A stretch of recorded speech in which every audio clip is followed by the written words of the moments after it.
Bienvenue dans The Wave.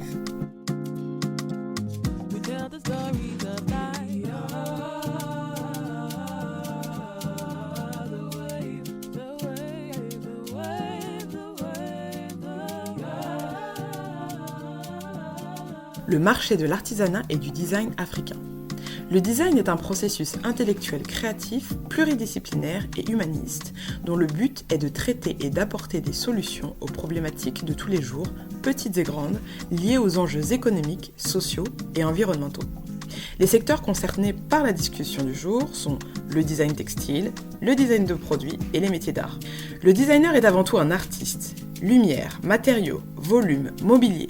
Le designer doit combiner harmonieusement l'esthétique et la technique pour créer un produit adapté au mode de vie sur lesquels il se penche.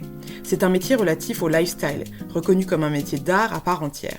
Cependant, sur le continent africain, ce métier représente un paradoxe. Il fait appel au code du luxe sans réussir à être valorisé parce qu'il est amalgamé à l'artisanat que l'on retrouve dans les boutiques pour touristes et sur les étals des marchés. Le concept de luxe est généralement incarné par des symboles de style et d'artisanat, d'ouvrages réalisés à la main avec des matières rares ou uniques. Le continent africain regorge de maîtres d'ouvrage et d'artisans qui utilisent des matériaux historiques et réinterprètent les techniques artisanales locales pour créer des textiles, des meubles, des objets de design intérieur qui reflètent l'identité d'un peuple ou d'une communauté donnée. Souvent, le designer africain a des compétences d'artisan. Il crée et conçoit, mais il réalise également. Aujourd'hui, les marques internationales sont confrontées à de nouveaux défis. L'impact environnemental et humain de la production, la culture du jetable du consumérisme, le besoin de nouveautés, que les designers africains peuvent contourner et conquérir parce que le potentiel esthétique et productif de l'artisanat africain n'a pas encore été exploité à son maximum. Le travail manuel réalisé par les peuples africains est exceptionnel. Qu'il s'agisse des ouvrages des communautés Touareg pour Hermès ou des objets d'art créés au Kenya pour Hilaria Fendi, Stella McCartney ou Vivienne Westwood, les mains africaines réalisent des pièces artistiques, durables et éthiques. Sur le continent, il existe une multiplicité de créativité. Madagascar est ainsi l'île par excellence pour se fournir en peau de crocodile tannée et colorée et pour la fabrication d'objets dans ce matériau.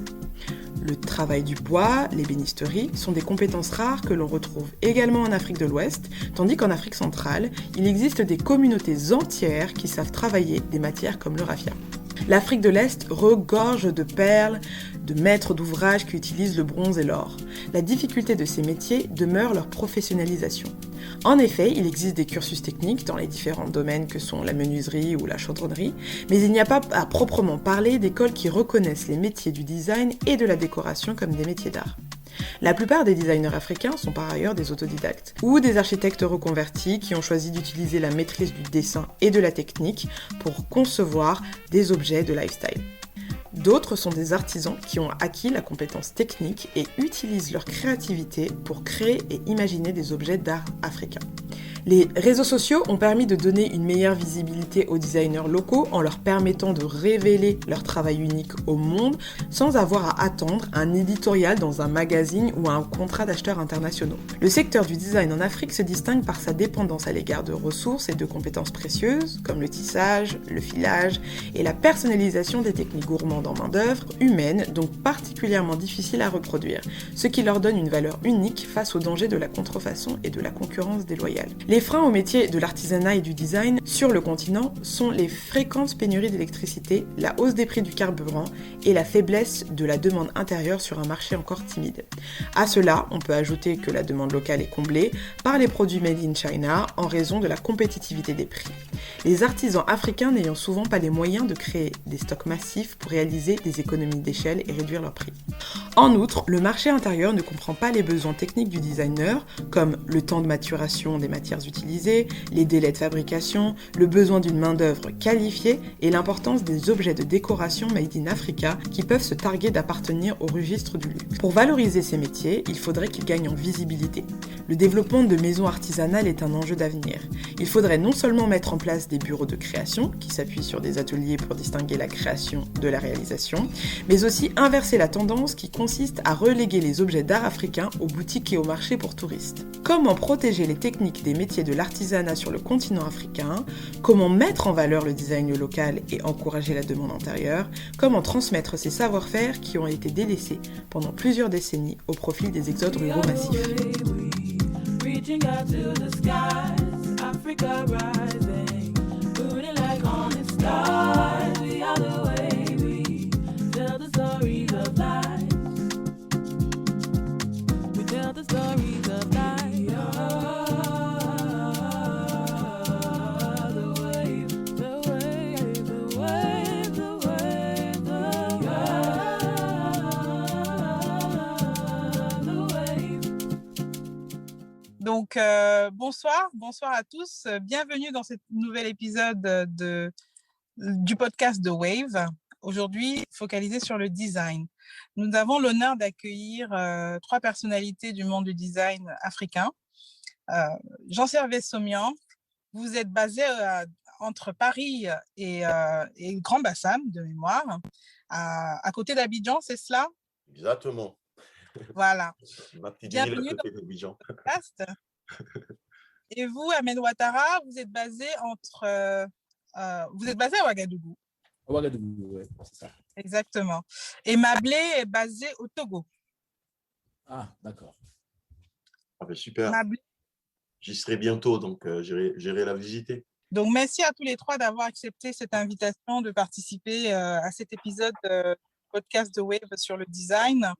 Vous êtes tous les 3 des personnes très impliquées dans le développement du design sur le continent africain. Aujourd'hui, on se retrouve parce qu'on aimerait justement discuter ensemble de comment vous vivez votre métier sur le continent, quelles sont les difficultés auxquelles vous devez faire face au quotidien et comment vous envisagez aussi l'évolution de vos différents métiers sur le continent. Je vais passer la parole à la femme que nous avons aujourd'hui, qui est vous, Mablé. Allez-y, présentez-nous un peu ce que vous faites au Togo et comment le développement de vos opérations se passe. Bonjour tout le monde, je suis Mablé Agboudin, architecte d'intérieur designer. Je suis à Lomé depuis Covid d'ailleurs, je ne suis pas partie. Et que si on veut parler de design africain, je pense que vous tous, ou nous tous, on sait ce que c'est. C'est toujours en train de se faire, c'est-à-dire qu'on n'a pas, nous-mêmes les Africains, on n'a pas cette culture encore. C'est toute une démarche. On a besoin de faire une grande sensibilisation autour de ce qu'on fait pour que les gens puissent comprendre. Puisque jusque-là, je ne pense pas que la majorité, ou on a même une dizaine de pourcentages qui comprennent ce que c'est que le design en Afrique. On a toujours jumelé, il y a toujours cette confusion entre le design et l'artisanat et qu'on ne comprend même pas encore qu'il y a de l'artisanat d'art en Afrique. Donc tout ça, combiné, nous l'appelons, ou sur le territoire, ils croient toujours que c'est de l'artisanat. Donc, comment moi je vis la chose? Comme Nelly, tu sais, j'ai le Club des métiers d'art et d'artisanat, qui est un incubateur en design et qui est un centre de perfectionnement pour les artisans, de stade de perfectionnement pour les artisans. Le but de ce centre, c'est de pouvoir apprendre les artisans la démarche design, comment on arrive à aller et les aider, les artisans, à venir vers l'artisanat d'art et à comprendre le processus de design. Et c'est toujours encore, ça fait 5 ans que ça dure, mais c'est toujours pas gagné encore, puisque nous savons tous que l'artisanat en soi, on a déjà des lacunes à ce niveau-là. Nous n'allons pas l'artisanat par passion. Nous y vont parce qu'à côté, il y a quelqu'un qui fait il y a la famille ou un ami, ou l'école ne marche pas. Et c'est nous allons à l'artisanat dans dans cette démarche-là, ce qui fait que nous, aujourd'hui, le peu qui fait du design sur le territoire africain, je pense que nous devons unir nos voix à chercher ensemble comment nous allons pouvoir faire cette sensibilisation, à ouvrir les yeux de nos compatriotes, aux concitoyens, pour comprendre ce que c'est que le design, ce que c'est que cette démarche et comment chacun pourrait en profiter. Jusque-là, on ne comprend même pas que le design pourrait nous aider dans tous nos bureaux, dans tous nos services. Ce n'est pas que pour les objets. Merci beaucoup, Mablé. Et pour vous, Ahmed, comment ça se passe au Burkina? Est-ce que le Burkina Faso et les peuples du Burkina sont un peu plus sensibilisés à la question du design, à votre métier, à ce que vous faites et ce que vous apportez dans la communauté locale? Bon, alors, je pense que c'est un peu similaire, c'est vraiment similaire avec la situation au Togo, la situation que Mablé décrit. Je pense que c'est similaire, hein, c'est la même chose. Mais il faut dire ici, ce qui est intéressant, c'est que depuis quelques années quand même, il y a quand même un changement qui commence à s'opérer. Petit à petit, les gens commencent à avoir en fait avoir un peu l'importance en fait que ça peut que le design peut apporter dans la vie de tous les jours. Mais tout est parti, à mon avis, du fait que enfin, personnellement, moi je me suis beaucoup investi sur la communication. J'ai vraiment, puisque j'écris quasiment tout le temps sur ce que je fais, mes déplacements et tout. Et je participe à quasiment toutes les activités qui se présentent.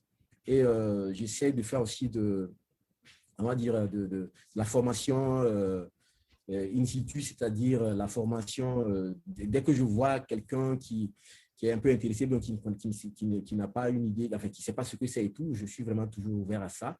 Et il faut dire que dans la ville de Ouagadougou, on se connaît quasiment tous et il y a pas mal de centres. Il y a pas mal de centres qui sont sur place, et on se côtoie beaucoup et on se passe beaucoup d'informations. Donc, je peux dire que depuis quelque temps, les choses commencent à vraiment changer vraiment ici. Et maintenant, nous sommes en train de vouloir même en fait investir en fait tous les espaces où on peut se déployer. Pour parler de cela, il y a par exemple une nouvelle dynamique qui s'appelle Wekri Éclosion. C'est un groupe de personnes, de jeunes qui se sont lancés pour aider tous les artistes, qui ne sont pas artistes, plasticiens, ni designers, mais ils se sont mis ils sont mis en association pour aider les artistes à mieux communiquer tout ce qu'ils ont un peu comme création et tout ça. Et ça commence à faire effet parce que l'espace qu'on a investi, comment ça s'appelle, c'est au milieu de Ouagadougou, au centre de Ouagadougou, on a un poumon, c'est une petite forêt qui est là, et c'est là que justement on a installé les objets, les tableaux, etc., pour que la population qui passe par là, qui font du sport le week-end et tout ça, qu'on puisse les toucher, quoi. Voilà. Très bien, merci beaucoup. Et vous, Jean Servet, est-ce que le climat est un peu différent en Côte d'Ivoire? Est-ce que la perception de ce secteur d'activité est un tout petit peu différente des autres pays comme le Burkina ou le Togo, comme nous citait Mablé tout à l'heure? En fait, quand j'écoute Mablé et quand j'écoute Ahmed, voilà, je comprends ces problématiques. Nous, en Côte d'Ivoire, c'est un peu différent. En Côte d'Ivoire, c'est un peu différent parce que, en même temps, c'est aussi le climat des affaires, c'est-à-dire que, moi, je prends mon exemple personnel, hein, il y a 10 ans, on sort de nos histoires de guerre en Côte d'Ivoire, le pays se normalise. À partir de ce moment-là, les choses redémarrent tout doucement. Et ce qui a été intéressant, c'est qu'on a eu une implantation de nouvelles galeries. Et moi, le changement, je le vis arriver, c'est-à-dire que si on veut aller dans l'éducation du design, comme elle dit Mablé, c'est que dire à la population africaine qui confond artisanat d'art et design, parce que ça, beaucoup le confondent. Ce qu'ils n'ont pas compris, c'est que nous, designers du continent, comme on en a discuté avec Ahmed sur Paris ou comme on en parle, nous, designers du continent, nous, pour créer, avons besoin d'artisans. Et de très bons artisans, donc des artisans d'art ou quoi, parce que c'est ceux-là avec qui on peut créer. On n'a pas d'éditeurs, donc nous, le design africain se fait avec les artisans. Donc, la population, c'est à nous de l'éduquer. C'est à nous de l'éduquer. Et on va l'éduquer comment, la population? C'est-à-dire que là, on va l'éduquer comment? On va l'éduquer en proposant des événements. Moi, j'ai vu au niveau de la Côte d'Ivoire, de 2010, on s'est dit, on va faire des expositions, on va faire des événements. C'est-à-dire qu'en faisant les événements, on est en train de changer la perception de la vision des gens par rapport à un secteur clé, que ce soit la mode, que ce soit le design mobilier ou que ce soit. Et en fait, on a vu qu'il y a tout cet engouement qui arrivait de petits. À chaque fois qu'il y avait une expo, il y avait des gens qui arrivaient. À chaque fois. Donc, d'où l'idée où la question que je me suis posée, c'est quoi? C'est que si les designers qui sont dans ces pays-là, comme ma mère de Burkina, comme Mablé au Togo, parce que nous, on fera ce qu'on doit faire. Parce que nous, ce qu'on doit faire, c'est déjà de créer. C'est déjà de créer, c'est déjà de dire quand il y a un design qui existe. Donc, c'est de créer, c'est de former ou d'accompagner ou de transmettre aussi ce qu'on est en train de faire à une génération qui arrive pour qu'on soit plusieurs. En étant plusieurs, ben on arrive en masse et les gens regardent ce qu'on fait. À Abidjan, c'est un peu plus éclaté parce qu'il y a énormément de boutiques de design, pas forcément africains. Et aussi, il y a des nouveaux concept stores qui se sont posés en proposant du design, de l'objet, du mobilier, des vêtements. Donc, c'est très éclectique au niveau d'Abidjan, c'est très éclectique. On a vraiment de tout. Donc, les gens ont commencé aussi, j'ai vu dans la démarche des gens, dans la façon de vivre, qu'ils ont commencé à changer. Moi, je le vois chez moi. Quand j'ai posé le showroom en Côte d'Ivoire, à Grand-Bassam, quand j'ai posé mon showroom, Ahmed, il a posé l'atelier. Je pense que Mablé a son studio. C'est en posant, nous, des choses où les gens viennent et ils voient ce qu'on fait, où les gens viennent et d'autres qui ne savent pas. Moi, je prends un exemple. J'ai eu un client un jour qui me dit, un monsieur, qui me dit, mais on vous connaît, on ne sait pas. Moi, j'ai de l'argent pour acheter ce que vous faites avec vos prix. Je n'ai aucun problème parce que c'est magnifique. Mais si je ne vous connais pas, moi, je suis Roche-Beaubois en face. Je prends mes canapés. Je n'ai aucun problème. Je ne vais pas me tortiller la tête. Je ne vais pas me dire que je me fais du mal en n'achetant pas du design africain. Il me dit, je ne te connais pas. Je ne vous connais pas. Comment on fait? C'est quelque chose qui m'a taraudé dans la tête. Et à partir du moment où on pose le showroom, où j'ai posé le showroom, comme lui, il a posé la Ouaga, comme elle va poser, en fait, c'est toutes ces actions que nous sommes en train de mener petit à petit. On va centraliser les choses. C'est-à-dire, à un moment, on va attirer les gens. Ils vont arriver. Ils vont venir au showroom d'Ahmed, au studio. Ils viennent d'ailleurs. C'est pas ils viennent. Comme chez moi, je pense que comme chez Mablé. Et c'est ces gens-là qui vont être nos ambassadeurs. C'est ces gens-là, quand ils viendront, qui verront. Moi, je reçois des jeunes, des étudiants, des jeunes qui sont à Abidjan, qui savent que je suis à Bassam, parce qu'on communique beaucoup, parce qu'on fait des événements, parce qu'on communique et qui savent que, il y a ce showroom qui est là, il y a ce studio de design. Donc, ils viennent les week-ends, juste venir discuter, savoir comment on pratique, ils ont envie, comment on va faire, comment tout ça. Et donc, c'est vraiment quelque part à nous de poser à notre niveau et puis d'amplifier avec les acteurs qu'on peut avoir, des privés, des clients, des projets. C'est comme ça qu'on va arriver doucement, doucement, à faire comprendre à nos concitoyens qu'à un moment, il faut regarder ce qu'on produit et que c'est intéressant pour qu'ils puissent toujours regarder ce qu'on fait au lieu d'aller toujours acheter des choses qui viennent d'ailleurs. Et que parce que c'est une éducation. J'ai dit à une dame qui me dit, mais j'ai dit non, là, aujourd'hui, ce qu'on propose, nous, c'est une façon aussi d'éduquer nos concitoyens, de dire que oui, on produit du très beau mobilier en Côte d'Ivoire ou des objets, on en fait des très très beaux. Donc voilà, venez, regardez, si ça vous parle, si ça ne vous parle pas, mais au moins, ils savent qu'on est là. Et c'est comme ça, doucement, je pense qu'on va y arriver. On va y arriver. Il y a un gros boulot. Oui, il y a beaucoup de travail à faire.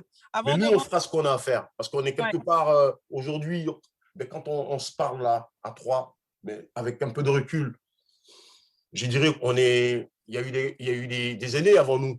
Mais je dirais que c'est notre génération qui est en train de faire la chose. Hein. Bien sûr. C'est notre génération qui est en train de poser les choses. Hein. Il n'y a pas eu derrière. Hein.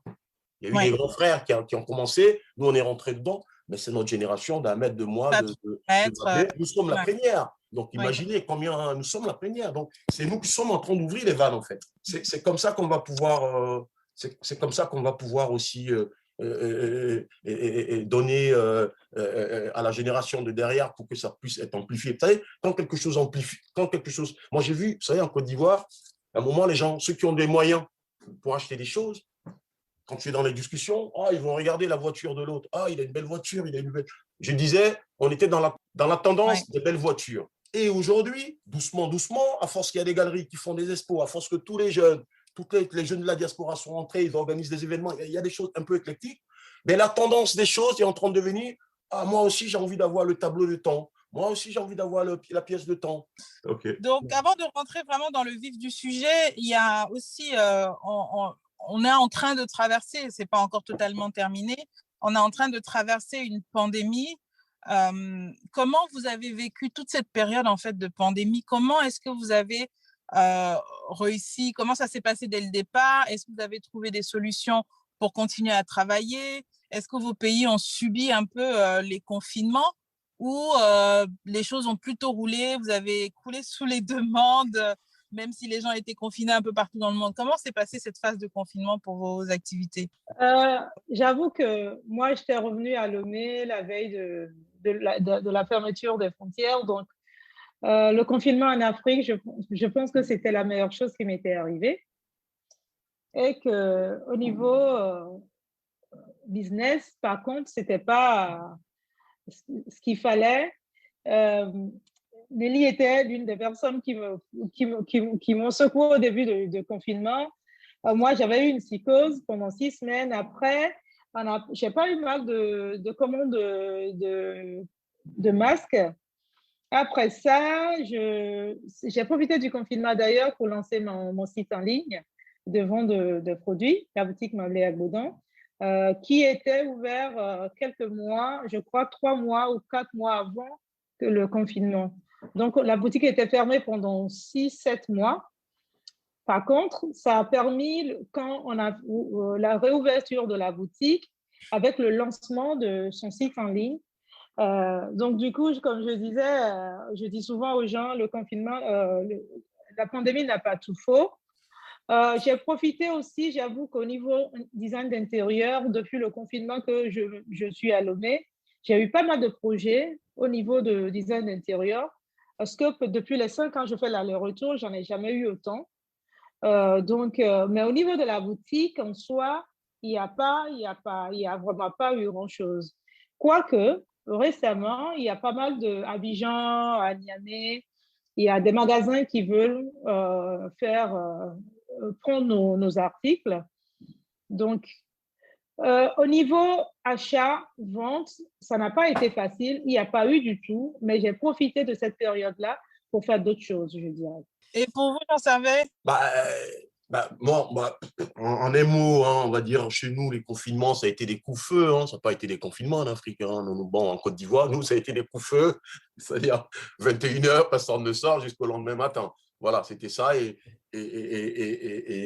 on ne pouvait pas sortir de la zone d'Abidjan pour aller dans certaines zones. Ça a duré 2 mois.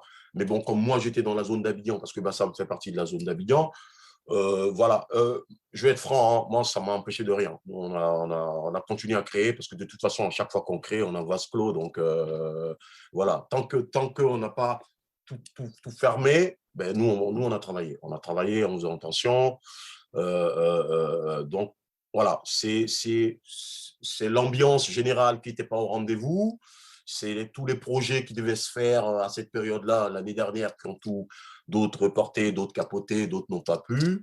C'est tous ces projets-là un peu qui nous ont, qui sont pas arrivés. Donc bon, on va se concentrer sur ce qu'on sait faire notre boulot. Donc honnêtement, personnellement, moi, ça m'a, en termes des projets qui n'ont pas été bouclés, mais dans nos ateliers, on a bossé, on a toujours continué à travailler. On a toujours continué, heureusement, à travailler avec les ventes du pays, avec les gars d'Abidjan qui nous ont soutenus pendant cette période-là. Donc, on a fait un peu de business. Mais c'est les gros projets de fin d'année qui n'ont pas pu se réaliser. Mais on a profité de ces 2 mois-là aussi c'est une façon aussi de dépoussiérer la tête, de voir aussi, ça nous a donné le recul qu'on soit tout le temps dans les programmations, dans les choses. Ça nous a donné aussi le recul de pouvoir peut-être aborder le travail différemment, ou de penser les choses différemment et se dire aussi que, voilà, il y a peut-être d'autres choses voilà, on va dire c'est un bien pour un mal aussi quelque part. Voilà, donc Tout à un fait. mal pour un bien, ou comme on Oui. dit, mais en tout cas, voilà, moi je ne l'ai pas ressenti comme ça. Voilà. Voilà. Et pour Ahmed, comment ça s'est passé la création pendant le confinement à Ouagadougou? Bon, hormis ce que mes deux collègues disent, il faut dire que moi, j'ai saisi le Covid, là, en fait, l'avènement du Covid, parce que moi aussi, je suis rentré juste quelques semaines de Paris, où j'avais fait une tournée entre Lausanne, la Suisse, Paris et puis l'Italie.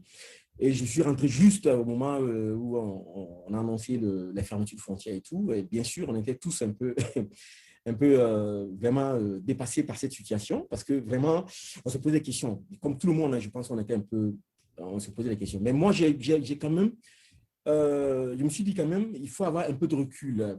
J'ai bien suivi un peu tout ce qui s'est passé dans les médias et la psychose générale. Donc, je me suis dit, il y a véritablement une occasion à saisir. C'est vrai que pendant que les gens étaient en train de se débattre, moi, je me posais la question, comment, par exemple, occuper le terrain pour continuer à sensibiliser, surtout sur le côté design.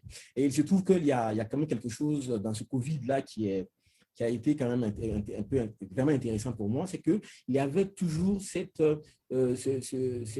difficulté de se procurer les masques tout de suite. Et quand on parle de masque, on parle de design, n'est-ce pas? On parle de forme de masque, etc.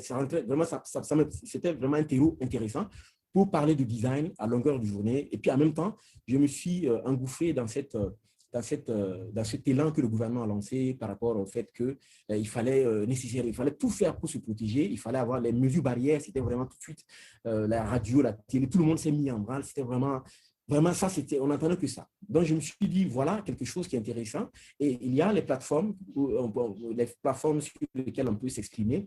Donc, j'ai développé aussi, moi aussi, une communication pour que les gens se protègent, mais en m'appuyant sur ce masque-là qui a été vraiment critiqué, n'est-ce pas? Tout de suite, parce qu'on ne trouvait pas.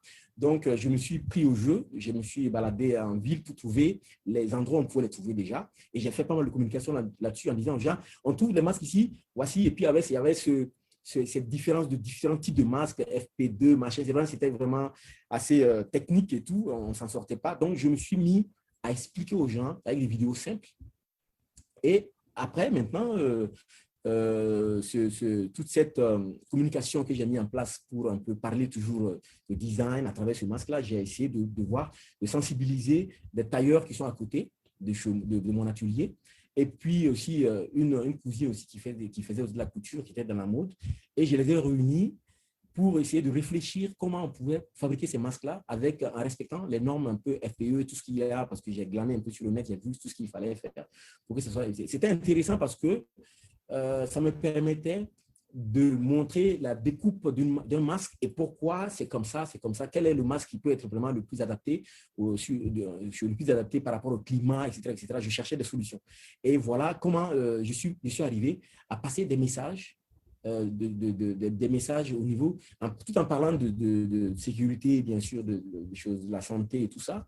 Et j'ai parlé de design à longueur de journée en faisant des vidéos. Et il y a ces traces-là également aussi sur ma page Facebook. Parce que je trouvais quand même que c'était important. Est-ce que ça passait par la sensibilisation? Puisque nous, comme Jean-Servais le disait tout à l'heure, ben, écoute, notre génération, on a cette mission au-delà du fait de créer des objets, de sensibiliser tous les jours par rapport à notre métier. Et dire quelle est l'importance de notre métier justement dans des moments justement de crise comme le Covid. Et tout de suite, à cause du fait que on a réussi à fabriquer des masques en live quasiment et les mettre même en sachet, en expliquant que c'est vraiment, en utilisant même le fer à repasser. Tout ça, là, c'était des choses pour essayer de montrer que nos masques étaient le masque était aussi était intéressant. Ouais. Il respectait les normes. Donc, j'ai même créé un label Studio Ahmed Ouattara pour sécurité, pour dire que vraiment, j'ai tout fait pour qu'on respecte ces normes. Et tout ça, c'était vraiment intéressant.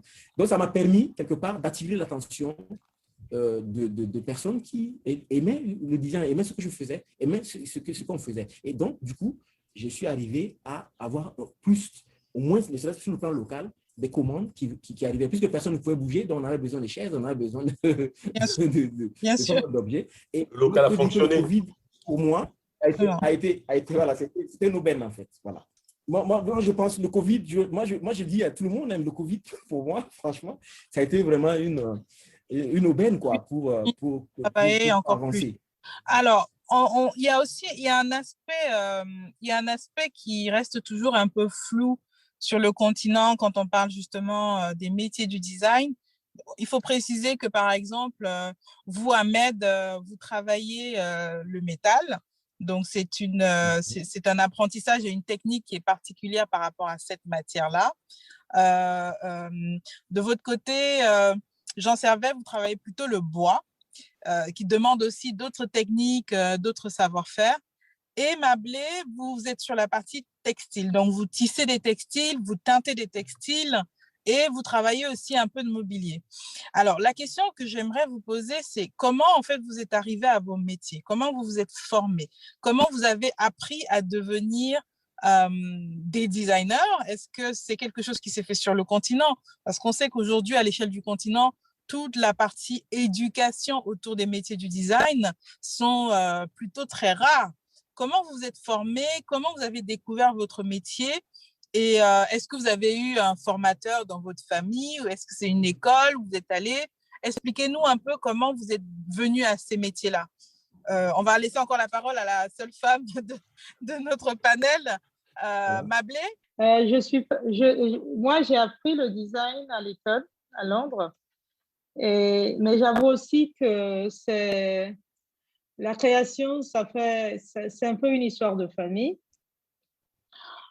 J'ai appris le design d'intérieur, le design, mais tout ce qui est mode, c'est par passion et c'est ce qui se fait autour de moi. J'ai maman mes tenues de l'école primaire jusqu'en classe de 3e ont été faites par maman qui faisait la couture à la main alors qu'elle fut sage-femme. Dans la famille, j'ai mon grand frère l'aîné qui est en Italie, qui est ingénieur informaticien, mais qui fait des sculptures. Dans tout ce qu'il fait, est fait main. Chez lui, tout est fait main. Donc, maintenant, par contre, le design d'intérieur, c'était pas ce que j'ai toujours rêvé faire, mais j'ai toujours aimé des belles maisons. J'ai toujours aimé, quand je rentre après le boulot, rentrer dans une maison paisible. J'aime l'espace. Maintenant, je suis partie à l'intérieur par défaut parce que quand je quittais Paris pour Londres en 2005, l'idée, c'était de perfectionner mon français, mon anglais pour pouvoir créer une maison de couture au Togo. Parce que je me disais bilingue, mais je me voyais pas assez dans mes expressions. Mais arrivé à Londres, mon second job j'étais assistante de direction, assistante personnelle de créatrices qui font des linges de maison de haute gamme. Et notre plus grand client était Enso to Bed, qui font les lits en bois et les lits anglais, tout ce qu'on pourrait dire de l'art de décoration au niveau de la civilisation anglaise. Et c'est avec eux que j'avais compris que c'est en travaillant avec Cathy et Sue que je me suis finalement dit, quand je fais quelque chose, j'aime bien le faire jusqu'au bout. Et entre-temps, j'avais croisé Stan, qui est mon associé à Londres, où lui, il était villiers. Il faisait de la teinture murale et il parlait de créer sa boîte.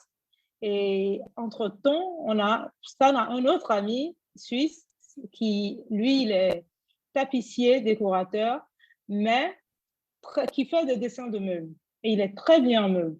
Donc, à 3, on s'était dit, je pense, moi, je leur disais que moi, je voulais faire la mode, que je voulais travailler du Bogolan, que je voulais vraiment donner une autre allure au Bogolan que j'ai toujours aimé.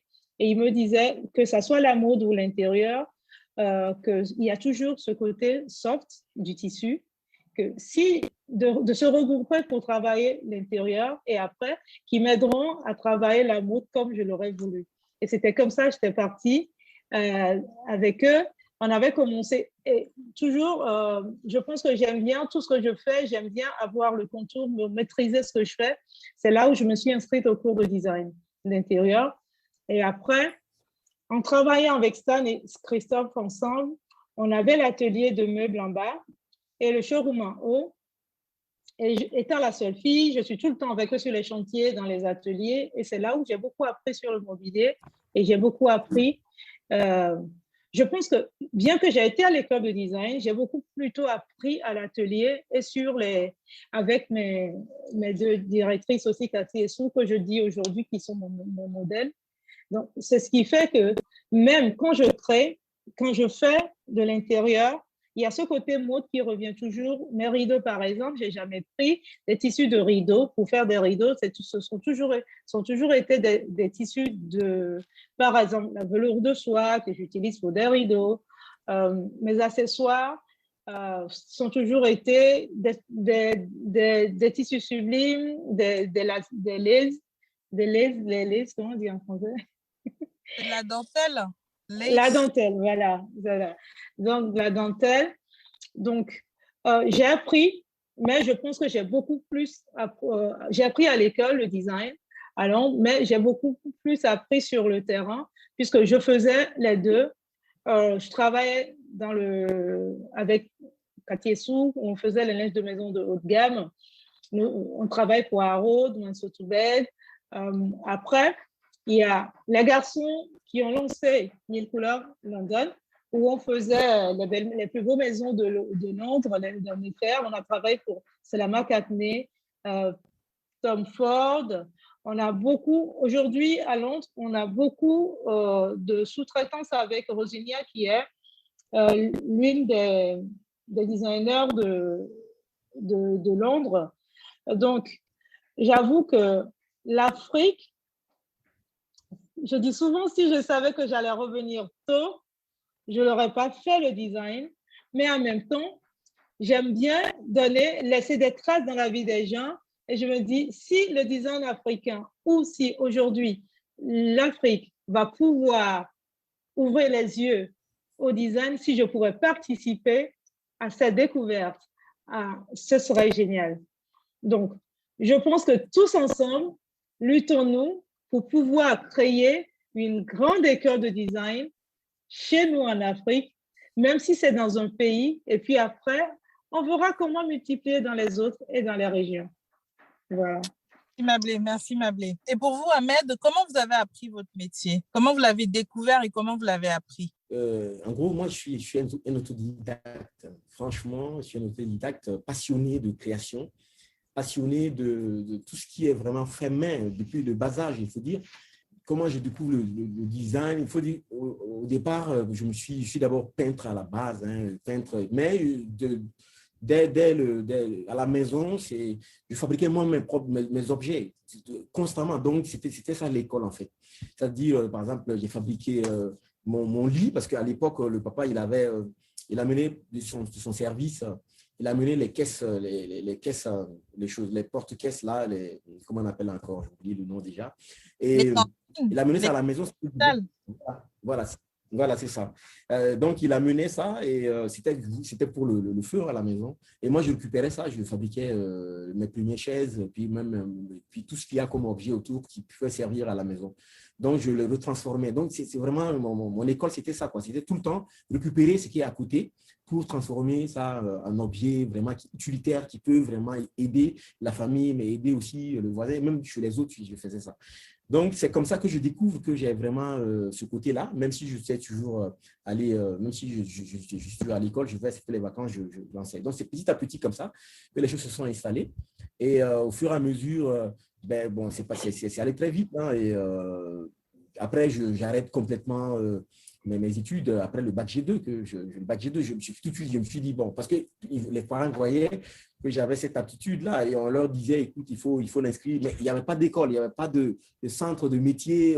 Bon, à moins que c'est de me mettre dans un truc, un centre artisanal et tout, ce n'était pas forcément le meilleur affaire pour eux. Donc, tout ça, donc j'étais petit, ce n'était pas évident. Donc, c'est comme ça qu'ils m'ont dirigé sur le côté un peu, on va dire, comptabilité. Hein, mais ça n'avait rien à voir avec ce que je faisais. Donc, je me suis battu pour sortir de ça. Et pour ça, il fallait raccrocher. Et c'est comme ça, petit à petit, que je me suis lancé. J'ai eu un prix au niveau du CIAO. Je ne sais pas si vous connaissez le CIAO, le Salon international de l'artisanat de Ouagadougou, qui est très connu d'ailleurs. Et j'ai été repéré. Et c'est comme ça que j'ai atterri avec une bourse à l'ENSI à Paris. Donc, du coup, là-bas, je me suis dit, mais attends, mais ce que je vois, mais c'est ce que je fais tous les jours. Donc, il n'y a rien. En fait, même, je me suis rendu compte que il n'avait pas grand-chose vraiment à m'apprendre, hein, sincèrement. Mais quand même, je découvre quand même que c'est un métier, c'est quelque chose de… Voilà, il fallait… Donc, de retour, après tout ça, je me suis dit, bon, voilà, j'ai explosé tout ce qui tombait. Et là, j'allais franchement. Et comme à la base, je suis assez bon dessinateur, et je le disais tantôt, je suis un peintre, je peins toujours de toute façon. Et donc, ça m'a beaucoup aidé vraiment à mettre en forme tout ce que j'avais. Je pensais et ce que je voyais. Et tout de suite, je me suis intéressé, comme toujours, au recyclage. Voilà. Et c'est vrai que j'ai commencé par le bois, parce que c'était des planches et tout.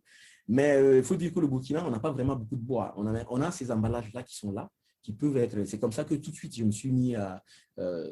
j'ai commencé d'abord par la tôle qui était importée ici, hein, la tôle noire, en fait. Mais après, je me suis tout de suite intéressé depuis petit, c'est ce que je fais, à ces emballages-là. Et c'est comme ça, au fur et à mesure, que mon aptitude à dessiner et à mettre en forme un peu tout ce que je voulais de A à Z, comme une sculpture à la limite. Et tout de suite, les gens m'ont dit, ben voilà, je ne sais pas si c'est coupé, tout de suite, les gens m'ont dit, bon, écoutez, est-ce que l'art nourrit son homme? C'est des questions, hein, les parents, tout le monde. On se dit, ce n'est pas un bon métier, il faut se battre avec ça. Et ce n'est pas évident. Je me suis dit, ben tiens, ça suffit. Moi, je vais monter mon atelier et je vais montrer qu'à travers l'art, le design et tout, on peut créer des emplois. Voilà. Donc, en utilisant, bien sûr, le recyclage comme moteur, pour montrer que c'est possible. Et c'est comme ça que je montre mon studio.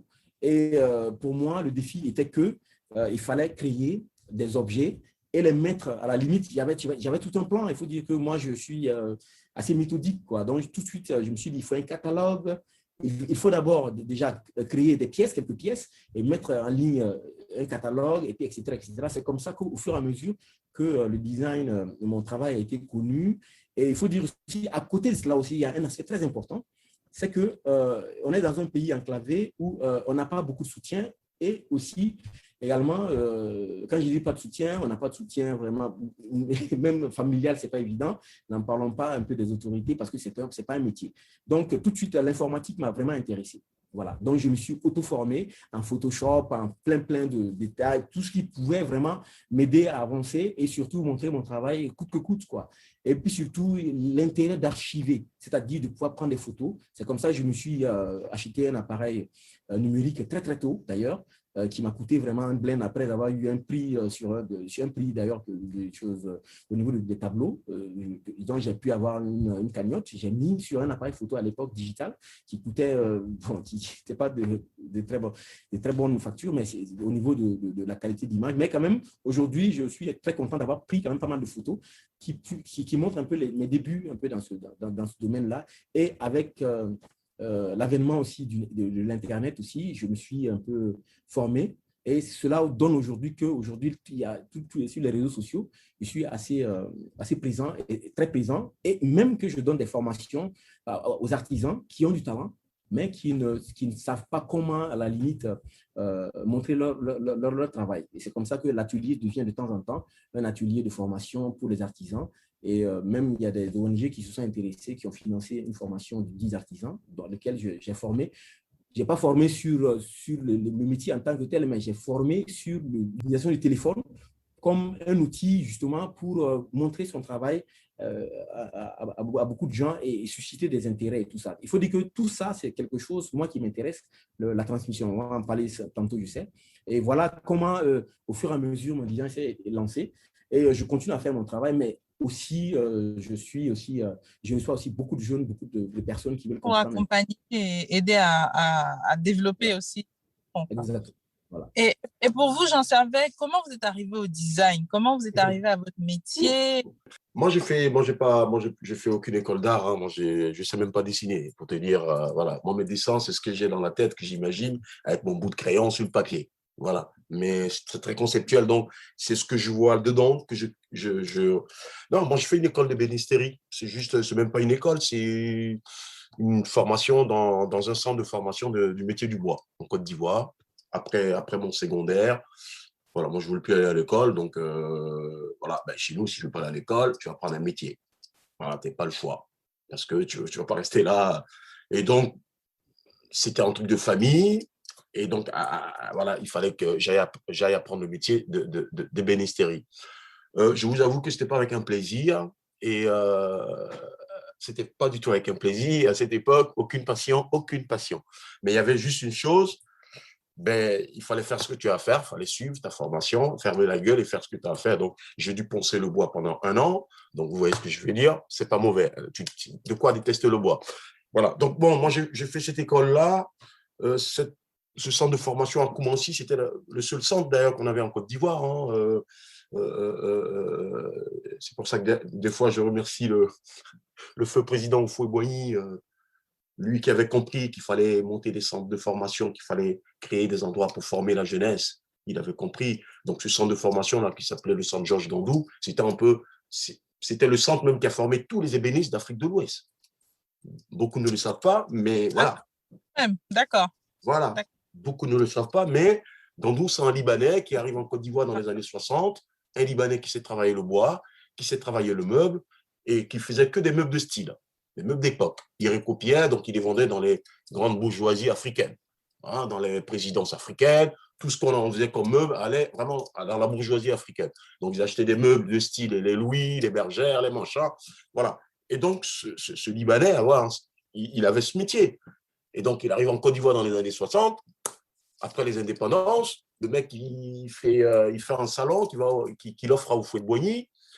Houphouët lui dit, mais ça vient d'où? Il dit, moi, je le fais à Abidjan, à Koumassi, dans mon petit atelier. Houphouët lui dit, bon, je vais aller voir ton atelier. Il arrive, il dit, tu es là? Bon, toi, je vais mettre 5000 mètres carrés à ta disposition et tu vas former tous les jeunes Ivoiriens au métier du bois. C'est comme ça que l'histoire a commencé. Donc, voilà, moi, je fais partie de cette génération qui a eu la chance d'être allé dans ce centre de formation chez M. Gandou, ce passionné. Et donc, quelque part, il nous a transmis sa passion, mais même si à cette époque, j'étais… Donc, comment je finis là avec mon CAP, j'étais un peu… voilà, je me disais que l'ébénisterie, c'était quelque chose de très occidental. Parce qu'il y a des règles. Il y a des machines, il y a des règles, tu dois couper, c'est droit, c'est machin, c'est ceci. Donc, pour moi, j'ai trouvé que c'était très occidental. Et je me suis dit, je vais aller voir un peu ce qui se passe du côté de l'Afrique, comment on travaille avec le bois, on taille. Donc, moi, je bascule à Bassam pour apprendre l'artisanat, savoir sculpter. Comment on prend un bout de bois et comment on travaille avec son imaginaire et tout. Donc, moi, j'arrive là, je trouve sur un vieux sculpteur des rois qui était là à l'époque. Et donc, je tombe sur ce vieux-là dans son stand. Et puis, j'ai dit, écoutez, moi, je viens apprendre le métier. Et donc, surpris, il me dit, OK, bon, on y va. Et là, je découvre que ce monsieur, il travaille le cocotier. Et donc là, moi, je fais ma première rencontre avec le cocotier. Je suis bouleversé parce que je ne savais pas qu'on travaillait cette plante. Et je voyais comment on travaille, c'était très dur. Mais vraiment, à l'époque, voilà, moi, après, j'ai créé d'autres choses plus tard, mais d'autres techniques, mais waouh, c'était physique. Je regardais et j'étais fasciné par l'aspect de la plante, la matière, parce que moi, dans le travail que je fais, les matières sont très importantes pour moi. Le matériau est très important pour moi. J'étais fasciné, mais vraiment, bon. Donc, je finis là, la sculpture, tout. La vie fait que je viens en Europe. Je viens à Paris, j'apprends un peu le métier dans les faubourgs Saint-Antoine, par là, donc traîner un peu dans les ateliers.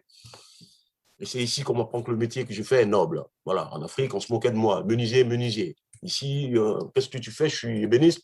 Ah, vous faites un métier noble. Donc, moi, je regarde je suis mort de rire. Hein, attends, métier noble, ouais. Donc,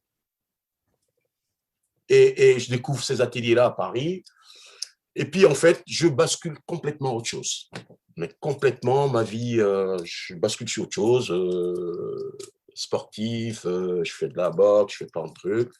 Et puis, la vie fait que je reviens à ce métier que j'ai appris. C'est pour ça que je suis très exigeant et je le dis toujours, c'est bien d'avoir un métier parce que partout où tu seras, quelle que soit l'année, tu pourras toujours te défendre. Et donc, nous revoilà en Côte d'Ivoire, coup d'État en 2000. Et là, bon, là, il est temps que je fasse ce que j'ai envie de faire. Et là, je dis, bon, on va recommencer. Maintenant, je vais commencer à travailler. Et donc, je commence à créer des pièces. Mais bon, on commence. Et à l'époque, ma première expo, je l'ai fait en 2000 à Paris. À l'époque, en 2000, le design africain, Ouais. on n'entend même pas parler, à part les grands frères, Cheikh Diallo, qui étaient un peu les précurseurs, les Vincent Niamian, Issa Diabaté, qui avaient fait la Biennale de Dakar avant. Donc, c'était les précurseurs. Issa Dion à l'époque aussi, machin. Donc, tu crées des meubles, je fais ma première expo. J'ai une amie, ma très bonne amie me dit, écoute, ouais, il faut que tu fasses une expo. Je dis, mais comment on fait une expo? C'est quoi une expo? En fait, voilà, tout ça. Et elle me dit, parce qu'elle faisait l'école d'art, elle me dit, écoute, je vais te monter ton expo, mais par contre, il faut que tu crées des pièces. Donc, je repars en Côte d'Ivoire, je prends un peu de bois, mais vraiment à la route, comme on dit. On avait des squats à Montreuil, à Paris, où on travaillait dans des ateliers des gars. Donc, on a commencé comme ça. Un petit meuble, un petit truc. Bon, ça ne nous faisait pas bouffer, mais on avait commencé notre truc. Et on va voir où ça va aller. Et donc, c'est comme ça, de fil en aiguille, première expo, je découvre ce qu'on appelle une expo, je découvre ce qu'on appelle un cartel, je découvre ce monde-là, je découvre ce qu'on appelle un cartel. Et en fait, tout a basculé en 2002 à la Biennale de Saint-Étienne. Donc, je suis sélectionné à la Biennale de Saint-Étienne pour la Biennale 2002. À l'époque, je dis en même temps merci aussi, parce qu'à l'époque, c'était l'AFA, l'Association française d'action artistique, qui dépendait du ministère des Affaires étrangères français, du ministère de la Culture, qui a pu nous faire venir à ces biennales, à ces représentations, payer nos billets d'avion d'Afrique, payer le voyage des œuvres, payer tout, jusqu'à nous amener à Saint-Étienne. Oui, je dis merci aussi parce qu'ils ont permis de nous faire connaître un peu. Parce que ce programme a existé pendant quand même beaucoup d'années. Et ça a permis à toute une jeunesse africaine, nous qui arrivons, pour certains, ceux de la diaspora, ceux des Antilles, de pouvoir venir proposer des choses en Europe parce que payer le transport des pièces, quand tu commences un designer, tu n'es même pas connu, déjà tu galères pour créer, et puis il faut venir exposer ici, mais tu fais comment? Et donc cette chance-là a fait que j'arrive à la Biennale 2002 à Saint-Étienne, le plus gros événement de design au monde, et là, je prends une claque. Je prends la claque de ma vie. C'est-à-dire que je suis dans un temple où il y a 3000 exposants, institutions, grands designers reconnus, petits designers, tout le monde est là. Donc, OK, on nous pose dans nos pays et mon chat, et là, tu découvres. Et là, je découvre pendant... à partir de là, j'ai compris. C'est ce jour-là que j'ai compris ce que c'était que le design. C'est ce jour-là. Avant, je n'avais pas compris. C'est ce jour-là que j'ai compris. Et là, je me suis dit, oula, mon gars, tu as beaucoup de boulot. Mais j'étais même flippé. Est-ce que c'est vraiment... Mais là, tu es flippé complètement parce que tu regardes ce que tu produis, toi. Non seulement un jeune designer qui arrive, qui n'a pas la confiance, qui produit, et que tu vois des gens qui sont déjà... J'arrive, je suis à côté de Cheikh Diallo, le grand frère. Je dis, waouh, je suis fasciné par son travail. Fasciné par son travail. C'est vraiment quelqu'un aussi qui m'a beaucoup inspiré dans son travail de finition. À l'époque, il présentait sa collection de couverts, de petites cuillères et fourchettes qu'il avait créées. Vraiment, j'étais fasciné. Philippe Stark en face. Eh bien, figurez-vous que le lendemain de l'ouverture de la Biennale, c'est mes pièces à moi et moi qui suis sur le journal de Saint-Étienne. Waouh. Et là, tu dis, non, mais là, ils se foutent de moi, là, encore, mais qu'est-ce qui se passe dans ce pays? Et donc, Chef Diallo, il m'appelle, il me dit, écoute, réveille-toi parce que tu es à la une de Saint-Étienne. Je me dis, c'est quoi ce délire? Moi, j'étais mais tout flippé, mais même pas, je regardais mes pièces, je regardais à côté, je fais, oh là là, oh là là là là là. Et là, tu dis, et je dis, mais c'est pas possible. Et le lendemain, mon stand, il est rempli jusqu'à à la fin de la biennale. Et je comprends pourquoi il est rempli. Il est rempli parce que les gens sont fascinés par le cocotier, qu'ils n'ont jamais vu, qu'on le travaille comme ça. Ils sont fascinés par les formes. Et là, je comprends. Et à partir de là, tu dis, bon, OK, ben écoute, tu as un gros bateau, travaille. Ouais. Et donc, moi, ce qu'on nous avait appris à l'école d'ébénisterie, au centre de formation, Georges Grandou nous a toujours dit, si un jour vous devez faire ce métier, ce n'est pas la vente qui est le plus important. Ce n'est pas le client qui est le plus important. C'est de structurer la base où on produit. C'est d'avoir ses artisans. C'est de structurer son atelier. C'est de structurer sa production. Une fois que tu as tout ça, les clients, ils viendront sur le travail bien fait. Ça m'est toujours resté là. Et donc là, j'avais compris que là, maintenant, il va falloir que mon processus de travail que j'aimerais écrire dans le design que je veux, parce que quand je vois, Saint-Étienne me bascule complètement. Je vois le matériau que j'utilise. Je vois ce que j'ai vu à Saint-Étienne qui m'a complètement, ça a été un tsunami. Et là, je me dis, il va falloir que tu écrives ton écriture. Il va falloir, et c'est ça. Si tu n'écris pas d'écriture, c'est pas possible. Tu n'as pas ta place dans ce truc. Et il va falloir que tu sois pointu. Il va falloir que tu comprennes c'est quoi le design. Et donc, c'est tout ça, à partir de là, il y a un cheminement d'aller s'instruire, d'aller regarder les magazines de design, d'aller savoir qui fait quoi, quelle époque. Mais c'est hyper important. Mais c'est important, ça. Moi, ça m'a nourri de savoir. Parce que c'est bien de faire un meuble, mais il faut savoir quel volume on va lui donner, il faut savoir il va servir à quoi. Mais en fait, il y a tout ça. Et donc, pendant qu'on travaille, qu'on galère, qu'on travaille, parce que c'est pas facile, hein, c'est pas un métier facile, vraiment. C'est surtout sur le continent où on n'a rien qui est posé pour nous aider à avancer, pour nous aider, pour nous accompagner. C'est vraiment, et comme je l'ai dit, nous, on a commencé comme ça. Hein. Ça n'a pas été facile. Ça a été un long combat. Parce que quand tu fais du design que tu vends, ben, il va falloir avoir un nom, un petit nom. Parce que sinon, ben, il y a des millions de designers dans le monde. Il va falloir avoir un petit nom. Le petit nom, il faut travailler. On a eu beaucoup d'expositions en Europe. Beaucoup, parce qu'à l'époque, bon, dans ces années, début 2000, les Africains n'étaient pas, je ne dis pas que la majorité, le design, tout ça. Donc, comme je disais à des amis, voilà, on a vu aujourd'hui Cristiano commence à monter le design en Afrique jusqu'à aujourd'hui, en 2021, tout le travail qui s'est abattu. Bien sûr. Et c'est pour ça que je reste confiant. Mais c'est vraiment pour ça que je reste confiant. C'est un peu dommage parce que nos pays ne nous impulsent pas, ne donnent pas comment on appelle, le turbo. Mais sinon, moi, je vois. Comment et tu le vois par les designers qui travaillent sérieusement. Tu le vois par les designers par les gens. Parce que, vous savez, moi, je dis toujours, si c'est pour créer, ça ne sert à rien. Pour nous autres, si c'est pour créer, ça ne sert à rien.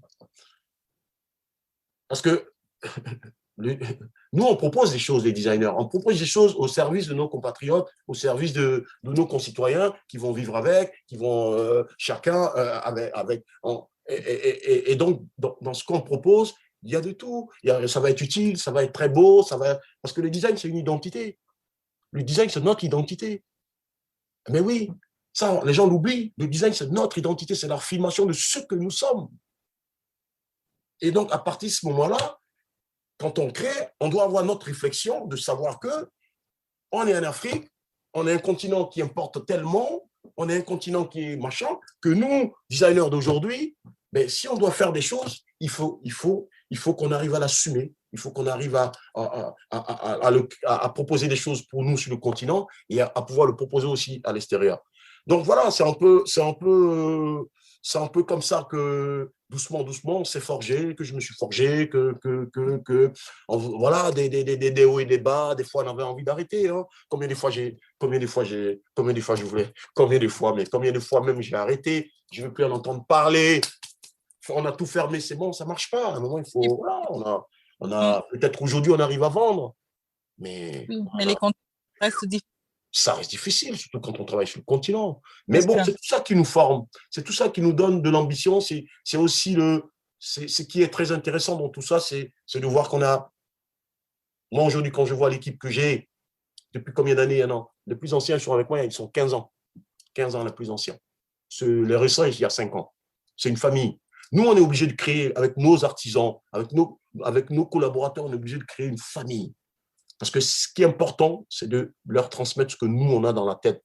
Il faut qu'on leur mette ça dans leur tête. Eux aussi, on prend ce qu'ils ont dans leur tête, on la met dans notre tête. Et nous, parce que j'ai dit, c'est nous qui allons leur apporter le design. Eux, quand on me posait la question, c'est quoi un designer, c'est quoi un artisan? L'artisan, il exécute. Oui. Il exécute. Le designer, il conçoit, il pense. Et donc, on a besoin d'artisans, on a besoin donc. Si je pense que je dois donner à quelqu'un qui exécute, c'est qu'il faut qu'il soit dans ma tête, il faut que je sois dans sa tête. À partir de ce moment-là, je pense qu'on arrive à commencer à écrire quelque chose. Oui.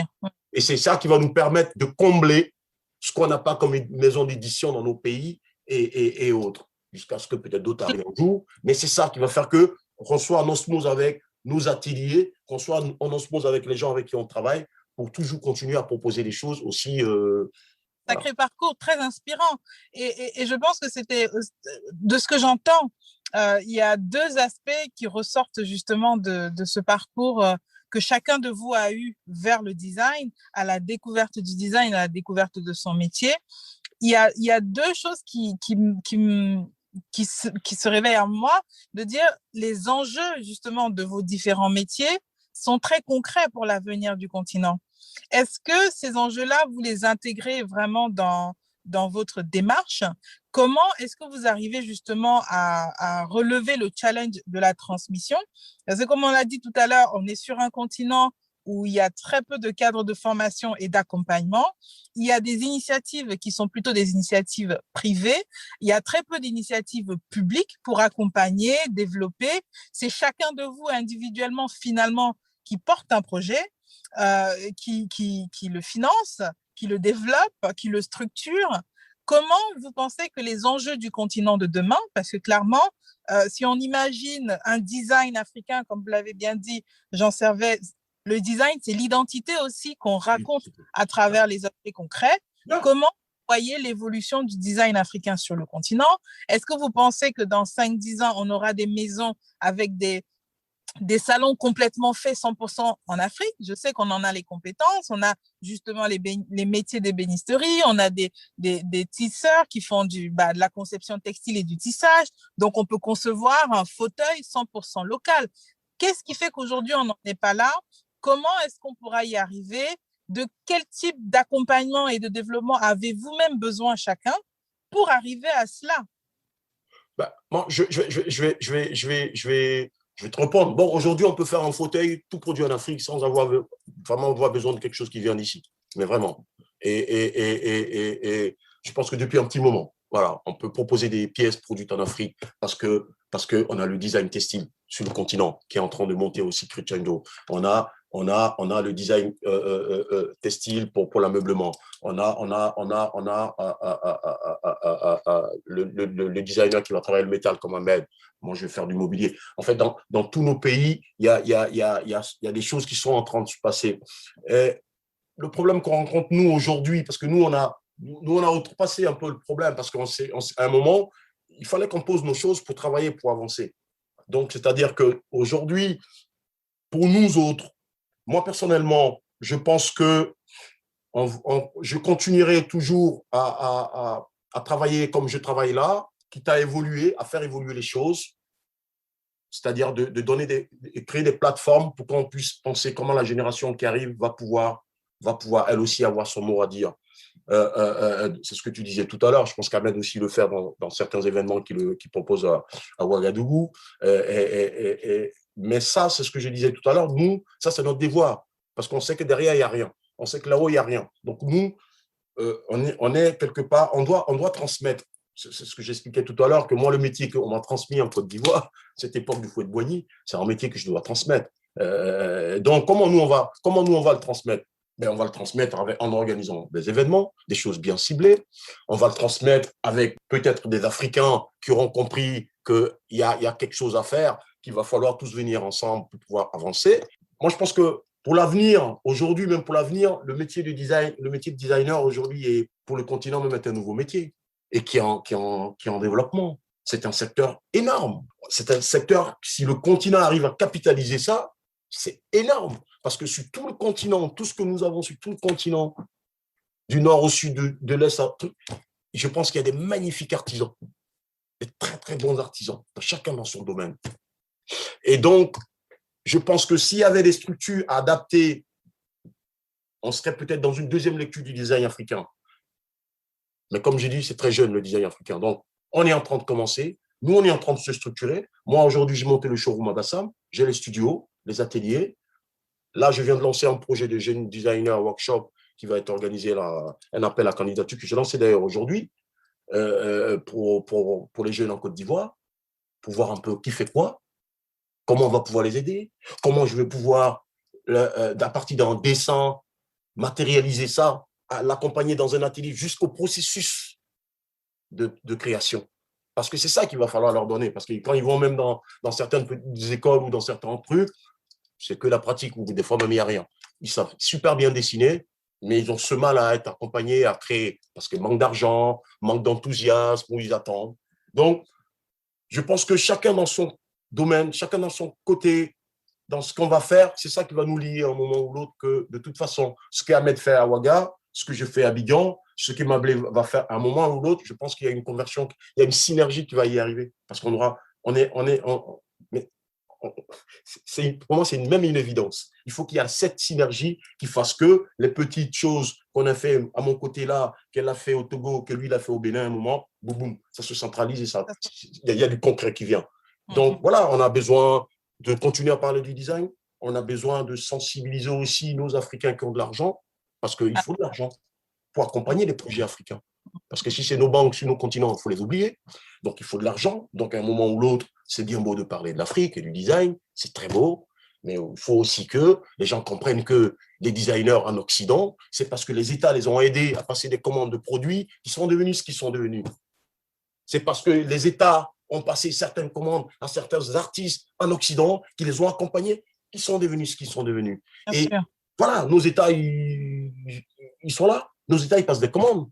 On le sait dans tous les pays. Là, ce n'est même pas une question de truc, que ce soit dans tous nos pays, Togo, machin, Côte d'Ivoire. On a des ambassades, on a des consulats, on a des trucs partout. Ils passent des commandes, nos États. Sinon, ils sont meublés comment? Bon, voilà, à un moment, il faut qu'ils se disent, mais pourquoi on ne fait pas travailler nos designers qui sont là, qui, eux, font travailler des artisans? Parce que c'est nous qui les faisons bosser, les artisans. Voilà, donc il y a tout ce truc qu'il faut mettre en marche, sans compter les écoles, sans compter ces choses-là. Mais à notre niveau, nous, on fera le maximum parce que c'est un métier passionnant. Nous, on est passionnés. C'est un métier passionnant. Et quand tu es passionné de quelque chose, ben, tu dois la transmettre. Tu dois la transmettre. Tu ne peux pas la garder pour toi-même parce que ça va te rendre zinzin. Tu dois la transmettre. Et je pense que c'est comme ça qu'on va y arriver. Et puis aussi dans les débats, dans les échanges, dans des projets comme on a organisé là à réception, dans tout ça qu'on va trouver des gens qui auront l'oreille. Si c'est des Africains, tant mieux, on y va. Si c'est des jaunes, tant mieux, on y va. Si c'est des rouges, nous, on y va. Pour des gens qui ont compris qu'il y a des… Parce que c'est une économie. C'est une économie, c'est un marché énorme. C'est des milliards de francs que le continent laisse comme ça, sans même… voilà. Donc, à un moment ou l'autre… mais j'ai confiance pour les années qui arrivent, pour la suite. J'ai confiance parce que quand je vois les jeunes qui sont derrière, là, voilà, il y a une dynamique, mais il faut structurer tout ça aussi. Voilà. Mais merci beaucoup, Jean. Merci beaucoup, Jean. Mais alors, moi, je crois que je pense que tu as quasiment tout dit, hein, mais moi, je vais dire quelque chose.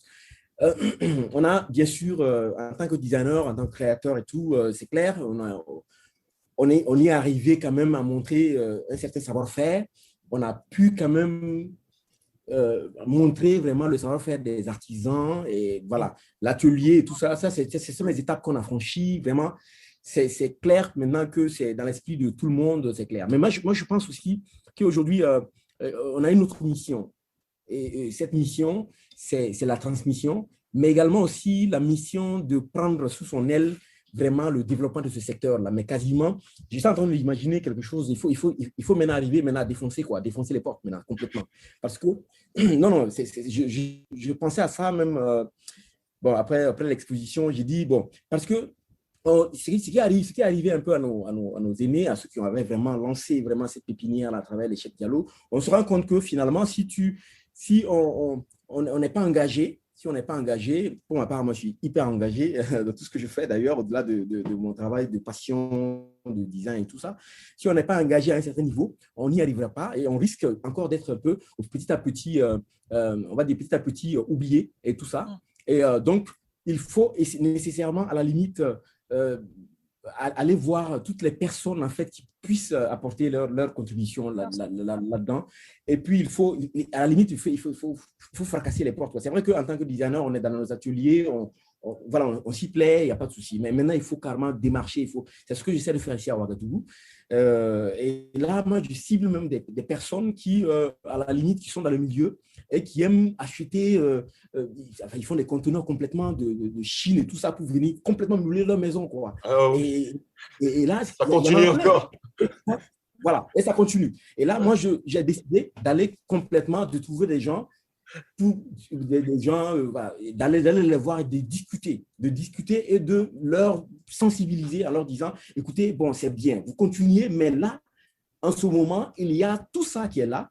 Si vous mettez un tout petit peu, comme ce que vous mettez, vous mettez votre argent ailleurs et tout, ça vous apporte quelque chose. Je pense que c'est le même type d'investissement. Moi, je n'attends même plus le gouvernement. Hein. Moi, je pense qu'à ce niveau-là, ils font ce qu'ils peuvent.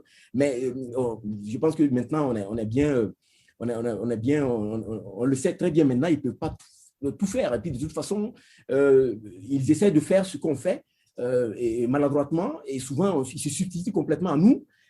C'est compliqué en fait, avec eux c'est compliqué, c'est des fois sans indexer qui que ce soit, mais il faut maintenant à la limite, moi je fais de la formation tout le temps, à tout moment, c'est-à-dire quand j'ai une opportunité où je suis invité et tout, je sensibilise et c'est comme ça que nous allons commencer peut-être à trouver vraiment les moyens pour monter cette école dans une école. C'est bien de montrer son design, de voyager, de montrer, de faire des choses. Et puis, à la limite, ça va venir. Il n'y a même pas de débat dessus. On n'est pas si nombreux parce que quand tu essaies de compter, vraiment, il n'y a pas beaucoup.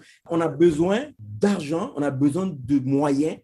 Pour ma part, c'est très simple. Moi, je suis arrivé à un point où j'ai 10 gars qui sont avec moi et qui sont pris en charge. En fait, ils sont payés normalement, c'est des artisans, mais je fais une formation continue. Et au début, il y a des choses qu'ils ne pouvaient pas faire, mais maintenant, ils arrivent à le faire. Et plus on arrive à être performant, moi, j'augmente encore les possibilités au niveau de mon design, de mes meubles. C'est-à-dire, je sollicite toutes les techniques qui peuvent solliciter. Je suis prêt à investir à tel point même que nous perdons même finalement. Donc, on a besoin de ces personnalités qui sont là, qui voyagent tout le temps, qui amènent des conteneurs entiers pour essayer de meubler leur maison. On a besoin d'eux pour développer vraiment un design, enfin, une autre approche. L'éducation. Voilà. Donc, il faut qu'on arrive peut-être avec ma blé. Maintenant, avec voir comment on va peut-être monter à la limite même un groupe et développer quelque chose et continuer à harceler par exemple, moi je vous dis, hein, moi je suis allé même jusqu'à un point, puisque je fais de la 3D, pour inciter les autorités à regarder un peu vers nous. Qu'est-ce que j'essaie de faire en ce moment? C'est un projet, c'est en train de se développer. C'est que je suis en train de créer une galerie nationale d'art contemporain, j'en sais rien, quelque chose comme ça, ou bien un centre qui va regrouper tous les types de métiers. Et comme on n'a pas de moyens à notre niveau, et ils ne regardent pas aussi vers nous, moi je suis en train de développer, j'ai touché un ami architecte, il dit, bon, on va imaginer un bâtiment complètement décalé, histoire de le monter en 3D, et puis de le monter en vidéo, et puis de l'animer, et puis de dire, voilà, c'est le nouveau centre comme ça que nous allons, on ne sait pas d'où viendra les moyens, mais voilà, déjà, je pense que nous, ce que nous avons rêvé, nous pouvons créer ces 3D qui sont là, on peut vraiment imaginer l'avenir. Et ça, l'image est très puissante pour ça. Et moi, je suis en train de l'utiliser pour attirer l'attention et puis maintenant de poser le débat clairement avec nous. Donc, du coup, c'est comme ça que je pense qu'on y arrivera. Sinon, si on attend, à mon avis… oui, on peut attendre. Je pense qu'on a compris les enjeux. Pour ceux qui travaillent, en tout cas qui pratiquent ce métier-là sur le continent, comme tu disais, on n'est pas non plus énorme. Mais ceux qui le pratiquent sérieusement, qui sont passionnés, je pense qu'on a compris les enjeux. Et quand tu comprends les enjeux de quelque chose, on doit se donner les moyens pour pouvoir arriver à résoudre.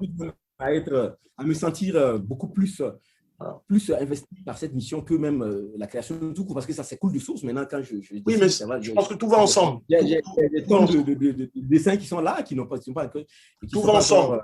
Tout va ensemble.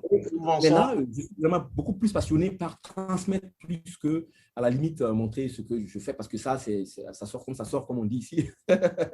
Mais il faut arriver... Merci beaucoup, Ahmed.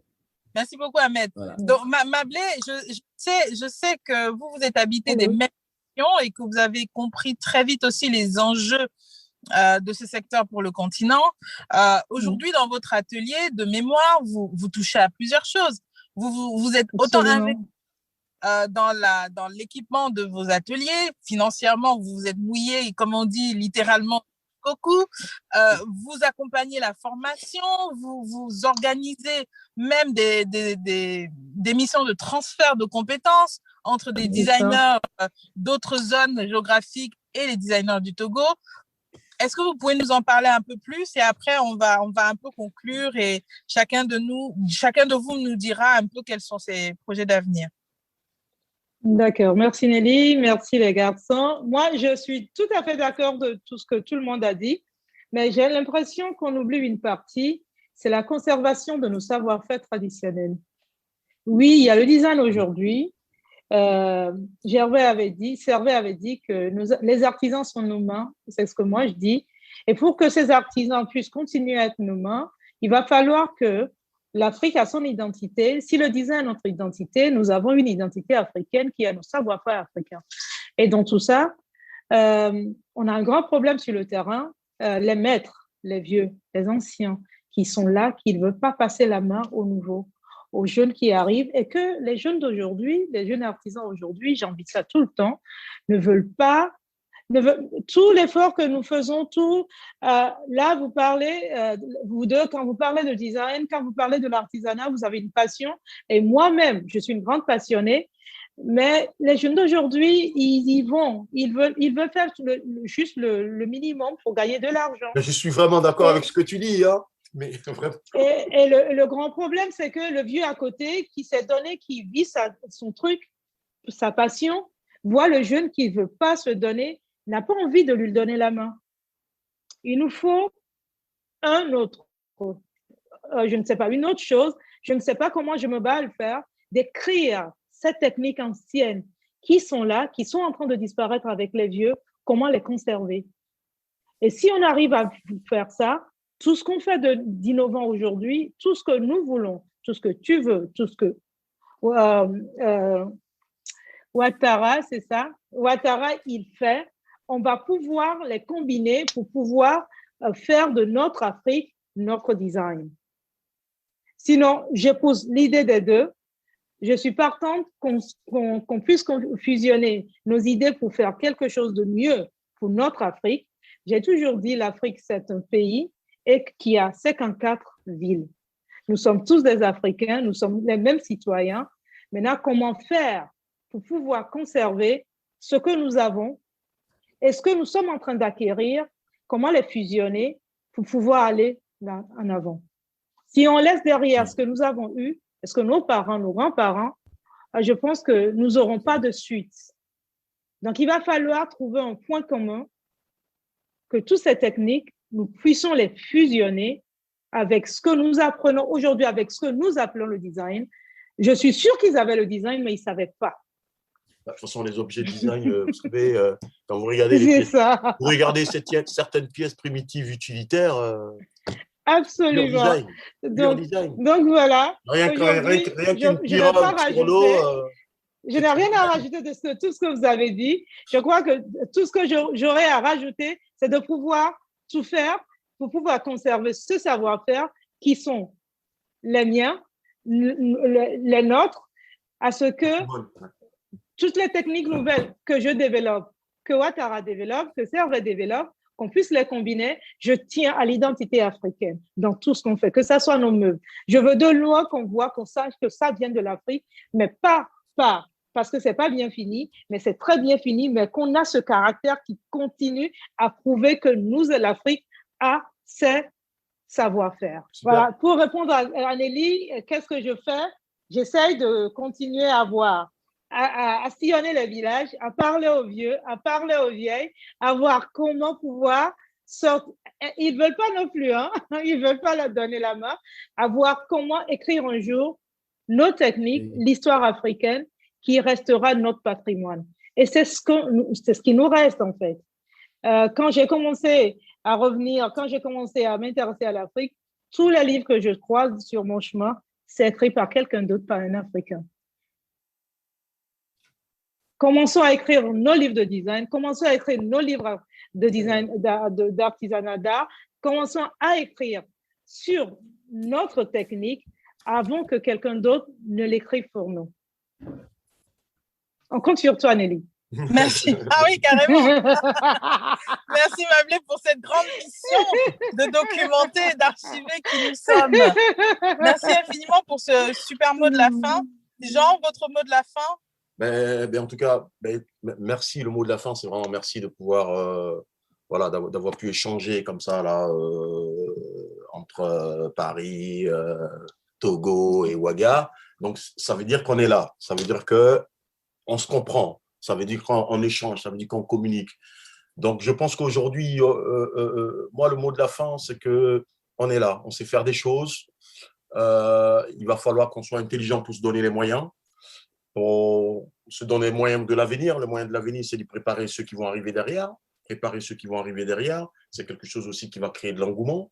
Et s'il y a plus d'engouement, notre secteur est vu, est plus entendu, est plus parlé. Et de continuer notre travail comme on sait le faire. Et surtout qu'on voie plus loin. Voilà, qu'on voie plus loin dans les années qui arrivent, qu'on arrive ensemble à amener des gros projets, parce que de toute façon, il n'y a que nous-mêmes qui allons régler nos problèmes de santé. C'est ça. Voilà. Donc, voilà. Le mot de la fin, moi, je pense que c'est ça. On va y arriver. On va y arriver. C'est pas facile, mais on va y arriver parce que je sens qu'il y a une dynamique. Je sens qu'il y a une dynamique. Je sens qu'on est des passionnés. Il y a une dynamique. Et aujourd'hui, chacun dans son domaine essaie de proposer des choses hyper intéressantes. C'est clair que l'Afrique d'il y a 10, 20 ans, ce n'est pas le même Afrique dans laquelle on est. Donc ça, c'est le côté qui me rassure aussi, parce qu'on voit aussi que voilà, les gens sont en train de changer doucement, doucement de façon de consommer. On le voit, même si beaucoup sont encore dans le truc. Mais moi, je vois vraiment qu'il y a une nouvelle génération qui affirme son authenticité, son africanisme. Singularité. Voilà, sa singularité, ce que nous sommes, notre identité, et qui aujourd'hui regarde vraiment ce qu'on fait. Moi, je prends l'exemple, rien que l'exemple du design textile. Je vois la diaspora ici, on le voit partout aujourd'hui. Voilà, s'affirmer avec de l'africanisme. Donc, quelque part, c'est bon. On est sur le chemin, mais il va falloir qu'on construise tout ça. Il va falloir qu'on se prenne les bras, qu'on trouve de l'effort ensemble pour pouvoir, comme on a fait, faire le 1+1 avec Ahmed, avec Mablé, avec toi, avec d'autres, et qu'on arrive à poser comme ça dans chaque coin de l'Afrique. On arrive à poser des hubs de design, poser pour que demain, quelqu'un qui a envie de faire quelque chose n'a peut-être même pas besoin, un seul voyage, va arriver dans ce hub, on va pouvoir éditer son travail, on va pouvoir produire son travail, elle est tranquille pour penser à une autre collection que de courir encore de gauche à droite. Et c'est ça qui manque au continent, parce que c'est important et c'est intéressant. Nous, on propose aujourd'hui, on propose pour le continent, on est en train de proposer pour le continent parce que c'est un travail énorme, mais on propose aussi pour le monde entier. Et moi, mon rêve, c'est qu'un jour, on soit le continent du design africain. On soit le continent du design de luxe, on soit le continent du design de luxe et du design bien fait qui va aussi inonder le monde entier de très belles pièces, de choses très intéressantes. Voilà. Merci infiniment, Jean. C'est le Jean. mot de la fin et je dis bravo, mais bravo à Mablé, bravo à toi, Ahmed, bravo à tous ces designers en Afrique qui on lutte et on fait des choses intéressantes, on lutte et on essaie d'avancer, on est positif. C'est dans l'adversité qu'on réussira. On va y arriver. Merci infiniment, j'en savais. Merci. Ahmed, votre mot de la fin? Mais le mot de la fin, moi, je dirais simplement que maintenant, il est temps. C'est vrai que la passion est là, mais il est temps de dépasser maintenant la passion et puis de voir en face les réalités et puis de commencer tout de suite à, euh, à trouver des solutions et de ne pas attendre que les choses viennent à nous. Il faut maintenant aller les chercher. Il faut, à la limite même, comme je disais tout de suite, il faut vraiment d'ici moi je dirais même les 1 an à venir qu'on commence à avoir des pistes vraiment sérieuses pour cette nouvelle dynamique pour nous. Et comment on fait, par exemple, pour continuer toujours cette discussion voilà, hors antenne, pour continuer toujours mais je pense avec Somia, nous allons bientôt nous retrouver encore ensemble, encore sur d'autres cieux, bientôt, et nous allons continuer à en parler, ça c'est sûr. Cette plateforme, elle a été créée pour ça, c'est-à-dire permettre justement à ceux qui ne se connaissent pas encore de se rencontrer, de se connaître, et surtout d'avoir envie de faire des choses ensemble, parce que les enjeux du continent aujourd'hui sont tels que personne ne peut le faire seul. On a autant besoin déjà à l'échelle des designers de se connaître, de se fédérer et de co-construire ensemble des projets, mais aussi à côté de ça, d'avoir, que ce soit des privés qui consomment, d'avoir aussi des institutions qui accompagnent, qui financent, avec des fonds d'investissement aussi privés, ou pourquoi pas des fonds d'investissement publics, qui permettent justement que les moyens soient mis pour le renforcement de capacités, pour la préservation du patrimoine, pour l'éducation, parce que toutes ces questions-là sont cruciales et capitales pour le développement du secteur du design. Merci infiniment à tous les trois. Depuis chez vous, chacun individuellement, d'avoir accepté de participer à cette conversation. Nous avons la chance d'avoir justement l'UNESCO qui comprend aussi que ces discussions ont besoin d'exister pour que les choses évoluent, pour que la perception change et pour que les Africains aient aussi envie de travailler ensemble, parce que souvent on nous dit on ne vous voit pas assez ensemble. Mettez-vous ensemble, faites des choses. Donc, j'espère en tout cas que ces initiatives ont plus provoqué que cela et que voilà, ensemble, on va créer des plateformes, on va créer des projets, on va co-collaborer pour construire des projets. Et vous savez, moi-même, personnellement, à quel point je suis impliquée et imprégnée de ces missions-là. Donc, je pense qu'on est sur la bonne lancée. Nous espérons que vous avez apprécié cet épisode de The Wave. Pour en savoir plus, rendez-vous sur notre page Instagram. Reaching out to the skies, Africa rising, burning like honest stars. We are the way we tell the stories of life. We tell the stories of life.